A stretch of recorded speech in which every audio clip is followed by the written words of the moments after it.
మరొక మారు చెప్తా ఉన్నాం, పట్టభద్రులకు సంబంధించి కానీ ఈ రాష్ట్రంలో ఉన్న యువతీ యువకులకు సంబంధించిన శ్రేయస్సు గురించి పనిచేయాలనే తపనతో ముందుకు పోతా ఉన్న ప్రభుత్వానికి ప్రోత్సాహం కల్పిస్తూ ముందుకు నడవాలని వారిని కోరుతా ఉన్నాం. జీవన్ రెడ్డి గారు మాట్లాడుతూ ఎనీథింగ్ మీరు చెప్పండి. ఇప్పుడు మేము అనేక సందర్భాల్లో అనేక రంజాన్లు వచ్చినాయి, అనేక పండుగలు వచ్చినాయి. ఎన్నిసార్లు గిఫ్ట్ ఇచ్చుంటాము? చాలా సందర్భాల్లో గిఫ్ట్. ఇది గిఫ్ట్ కాదని కాదు, ప్రజాభిప్రాయం. మీరు రంజాన్ గిఫ్ట్ ఎవరితో కలిసి ఇచ్చిండ్రు అనుకుంటాం? బీజేపీ బీఆర్ఎస్ పార్టీ కలిపి మీరు చేస్తూ ఉన్న ఒప్పందాలు స్పష్టంగా ఈరోజు బయటికి వస్తూ ఉన్నాయి. ఈరోజు మీరు రంజాన్ గిఫ్ట్ ఇస్తే మేము రంజాన్ తర్వాత ఇంకో గిఫ్ట్ ఇస్తాం, మళ్ళీ ఇంకో పండుగ వస్తుంది కదా.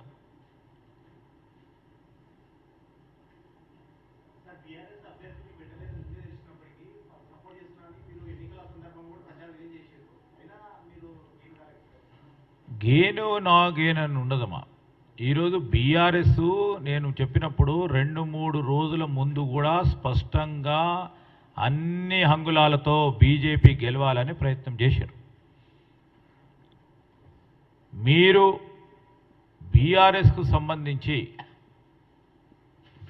ఆనాడు ఖండన చేస్తూ మాకు బీజేపీ ఇద్దరు కలిసి మాట్లాడుతున్నారని చెప్పిన బీఆర్ఎస్ స్పష్టంగా ఎక్కడికైనా పోయి చూడండి. మేము కూడా ఛాలెంజ్ చేసినాం ఆ రోజు. బీజేపీకి సపోర్ట్ చేస్తూ వారికి ఓటు వేయాలని క్షేత్రస్థాయిలో పనిచేస్తూ ఉన్నది ఎవరు? ఏదైనా గ్రామానికి వెళ్ళి చూస్తామని చెప్పినారు, ఛాలెంజ్ కూడా చేసినాం. ఈరోజు రెండు కలిపి ఒక ప్రయత్నం చేశారు. నేనంటే ఉన్నా పాపం రవీందర్ సింగ్ నేను బీఆర్ఎస్ నుంచి నేను నిలబెడుతున్నా, నాకు పూర్తి స్థాయిలో పరోక్షంగా బీఆర్ఎస్ పార్టీ సపోర్ట్ చేస్తున్నది అన్నప్పుడు ఎన్ని ఓట్లు వచ్చినాయి? వారి బలం అంతేనా బీఆర్ఎస్ది?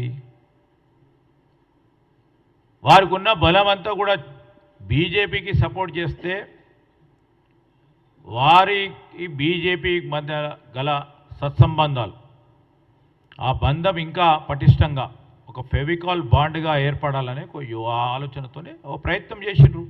ఎన్నికలు కనుక ఒకసారి ఓటమి ఉంటుంది, ఒకసారి గెలుపు ఉంటుంది.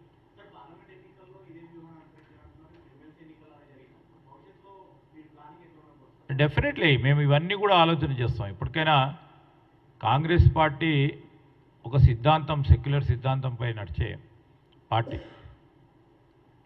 ఆ సిద్ధాంతాన్ని నమ్ముకొని ముందుకెళ్తాం. ఒక పక్షాన ప్రభుత్వం చేస్తూ ఉన్న సంక్షేమ అభివృద్ధి కార్యక్రమాలు చెప్తూ పార్టీ పరంగా రాబోయే కాలంలో సంస్థాగతంగా కూడా బలపడటానికి అనేక చర్యలు తీసుకుంటాం, ముందుకు తీసుకెళ్తాం. ఎక్కడైతే చిన్న లోపాలు ఉన్నాయో ఆ లోపాలను కూడా సవరణ చేసుకుంటాం.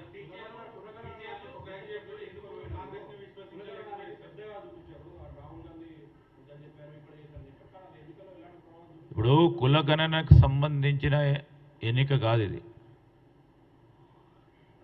కులగణన మొదలుపెట్టాం, దాని ఫలితాలు కనబడే తరుణంలో మేము ఈరోజు రాహుల్ గాంధీ గారు స్పష్టంగా చెప్పినారు, మేము ఈరోజు కులగణన చేస్తూ ఉన్నామంటే రాజకీయాల గురించి కాదు, ఓట్లు పడతాయని కాదు, ఓట్లు పడవని కాదని స్పష్టంగా చెప్పారు. So we'd ever use this platform. ఈరోజు కులగణన చేస్తూ ఉన్నాం, మేము చేసేది చెప్పినాం.